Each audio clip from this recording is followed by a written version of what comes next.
Siti Khadijah binti Khuwailid adalah seorang perempuan wanita yang sudah menjanda 2 kali. Suaminya meninggal. Yang pertama, yang kedua meninggal. Kemudian Siti Khadijah walaupun janda, tapi digelari dengan nama wanita suci. Karena akhlaknya, pergaulannya, penjagaan dirinya, sehingga digelari wanita suci dan banyak orang yang jatuh cinta terhadap Siti Khadijah dan berlomba-lomba untuk melamar Siti Khadijah, termasuk Abu Sufyan dan Abu Jahal, para pembesar orang-orang Quraisy ketika itu.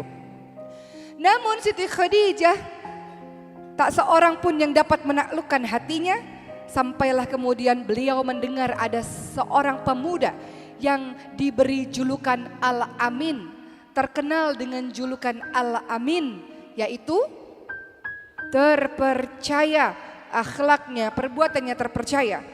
Maka Siti Khadijah pun ingin memperkerjakan, ingin kenal lebih jauh tentang sosok pemuda yang ternyata bernama Muhammad bin Abdullah sallallahu alaihi wasallam. Maka pada saat itu Nabi Muhammad sallallahu alaihi wasallam belum menjadi nabi ketika itu. Saya gunakan kata Muhammad bin Abdullah sallallahu alaihi wasallam membawa perdagangan Siti Khadijah menuju ke negeri Syam. Dan Siti Khadijah punya pembantu namanya Maisarah. Maka Maisarah kemudian mendampingi Nabi Muhammad SAW untuk pergi membawa perdagangan Siti Khadijah ke negeri Syam.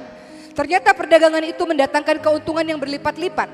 Ketika pulang ke Mekah, Maisarah bercerita kepada Siti Khadijah, "Wahai Khadijah, laki-laki bernama Muhammad ini sangat luar biasa, banyak disenangi oleh para pelanggan, oleh para customer," misalnya bahasa kita sekarang ya. Kenapa? Karena kejujurannya, kelihayannya dalam berdagang, akhlaknya sangat luar biasa. Maka Siti Khadijah pun jatuh cinta dengan pemuda berusia 25 tahun itu. Sementara Khadijah binti Khuwailid radhiyallahu anha berumur 40 tahun. Jadi kalau di zaman sekarang ada wanita yang lebih tua umurnya, jangan nyinyir. Ini dikit-dikit diomongin, dikit-dikit nyinyir. Ih, kok mau ya sama perempuan lebih tua? Siti Khadijah usianya 15 tahun lebih tua daripada Nabi Muhammad SAW. Beliau jatuh cinta dengan Nabi Muhammad SAW, kemudian menyampaikan perasaan cintanya kepada Nafisah, sahabatnya. Siapa namanya, Bu? Nafisah. Nafisah, tolong sampaikan kepada Muhammad bahwa apakah dia berkeinginan terhadapku. Karena Siti Khadijah ingin menikah dengan Nabi Muhammad SAW. Maka Siti Nafisah pun menyampaikan hal ini kepada Nabi Muhammad SAW.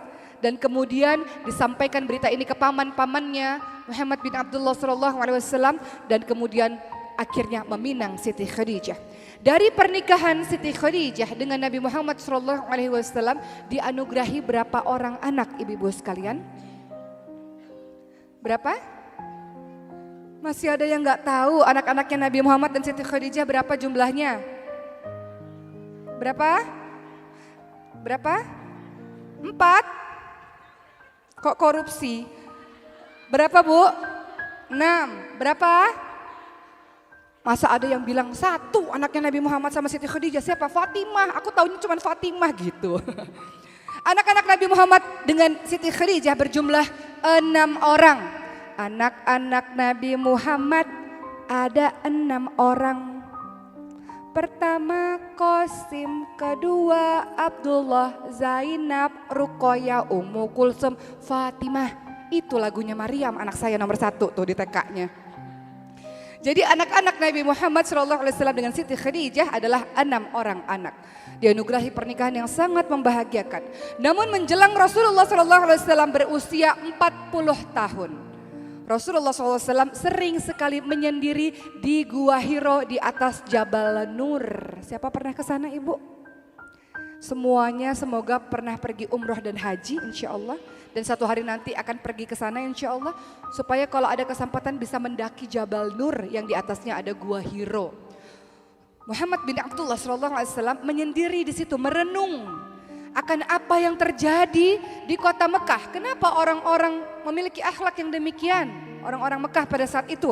Bayi perempuan dikubur hidup-hidup. Perempuan apabila istrinya meninggal dunia, sang wanitanya boleh diwariskan dengan yang lain. Perempuan tidak ada harganya sama sekali. Perbudakan, kezaliman terjadi di mana-mana. Kenapa itu bisa terjadi? Sampailah pada suatu ketika di bulan suci Ramadan. Di malam hari. datanglah sosok laki-laki yang meminta Muhammad bin Abdullah SAW untuk membaca sambil dipeluk dengan erat. Saya tak bisa baca, saya tidak bisa baca. Akhirnya turunlah surah Al-Alaq ayat 1-5 yang membuat Muhammad bin Abdullah resmi menjadi Rasulullah SAW. Ayo kita baca sama-sama surah Al-Alaq. A'udzubillahi minasyaitonirrajim. Iqra' Bismi rabbikal ladzi khalaq. Khalaqal insana min 'alaq. Iqra' wa rabbukal akram. Alladzi 'allama bil qalam. 'Allamal insana ma lam ya'lam. Surah Al-Alaq ayat 1-5 membuat Muhammad bin Abdullah resmi menjadi Rasulullah SAW. Pulang ke rumah dalam keadaan ketakutan. Kenapa ketakutan? Karena bayangkan di tengah malam yang gelap gulita. Gak apa-apa, panas sedikit, mati lampu ya. Kenapa pada saat itu Rasulullah SAW ketakutan? Karena bayangkan di malam yang gelap gulita tiba-tiba ada orang tak dikenal menyuruh membaca. Dan kemudian istri yang baik tidak bertanya dari mana, kenapa nggak pulang, kenapa pulangnya telat, kenapa nggak ngabarin, enggak tuh. Kalau istri zaman sekarang kan begitu, suaminya pulang telat sedikit, terutama yang pernikahan muda. Papa dari mana sama siapa, kenapa nggak ngabarin, kok telat pulangnya, kok nggak dibalas WhatsAppnya, dan panjang banget. Suami baru sampai depan rumah pertanyaannya panjang banget. Tapi lihat Siti Khadijah ketika sang suami datang pulang ke rumah tak bertanya panjang. Ketika suami mengatakan selimuti saya, maka Siti Khadijah menyelimuti sang suami. Barulah dalam keadaan tenang sang suami bercerita apa yang dialaminya ketika di Gua Hira melihat malaikat Jibril. Dan kemudian Siti Khadijah menenangkan hati suami. Allah tak akan pernah menyanyiakan engkau.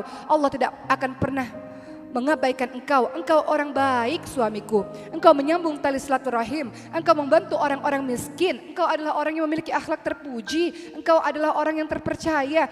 Dibesarkan hati suaminya. Itulah istri yang baik, istri yang luar biasa. Ketika suami tertimpa sesuatu, ia besarkan hati suaminya. Ia beri pujian yang luar biasa untuk suaminya. Dan kemudian tidak sampai di situ karena Siti Khadijah setelah itu mencari solusi atas permasalahan suaminya, yakni dibawanya Rasulullah SAW ke sepupu Khadijah, yaitu siapa namanya? Warokah bin Naufal. Warokah bin Naufal adalah orang yang mengimani kitab asli sebelum Al-Quran, artinya mengimani Allah dan juga mengimani Nabi terakhir. Maka Warokah mengatakan, engkau adalah Nabi terakhir. Andaikan aku masih hidup, umurku panjang, aku pasti akan membelamu. Maka pahamlah Siti Khadijah dan Rasulullah SAW bahwa apa yang dialami Rasulullah menandakan bahwa beliau memiliki tugas untuk memberikan informasi mengenai ajaran Islam, menyembah Allah, tauhid kepada orang-orang Mekah ketika itu.